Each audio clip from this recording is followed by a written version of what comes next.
Well, this is the apex. I don't have to do anything else now. There's no politics. There's no. It's just your peers looking at you and going, you know, love you or hate you. They look at you and they say, "I'm a songwriter. You're a songwriter," and you've amassed a big pile of work that we love and appreciate, and they vote you in. So this is not a country. This is all genres, and this is the Songwriters Hall of Fame, the Songwriters Hall of Fame. So this is the one that I'll display and take to and show anybody. You put the People's Choice and the CMA and the ACM stuff, all that stuff, you just put it away in a shelf somewhere. This is the one you want to put on front of your pickup. You know what I mean? This is the only one you care about. This is all I've really cared about. I always just want to be a songwriter, and I just happen to be an artist.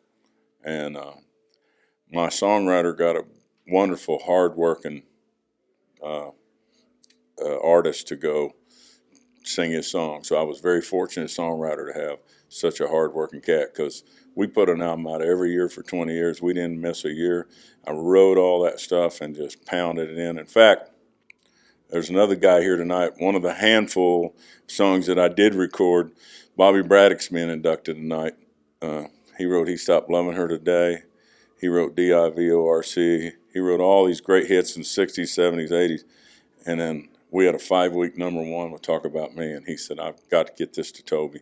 And I put my ego hat down on the songwriting part, cut it, and it was a big 5-week #1. I still do it in the show at night, but I'm honored to go with Bobby Braddock.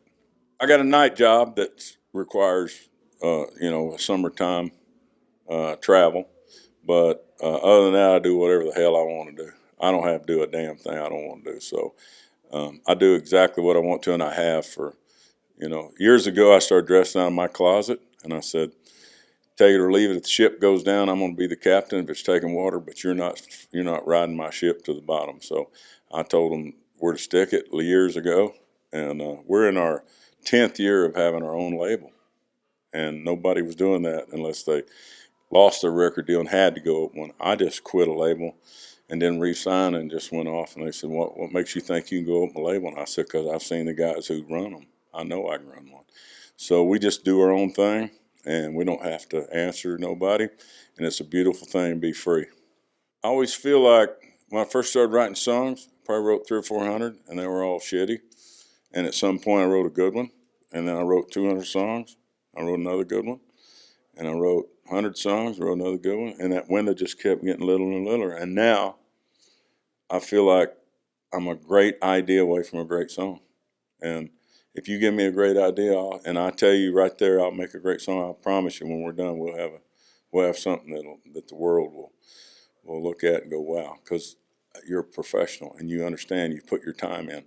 And you can't teach everybody how to do that. That's just God upstairs giving you the ability and being able to bless you. Put the time in to understand the difference. And that's not an arrogant thing. That's just, I always feel like I'm a great idea away from great songs, so I don't get writer's block. And I think people that write every 3 or 4 years, put an album together, and they say they got writer block, they're just not getting good ideas. Because if you can write, you just need an idea. Make sense?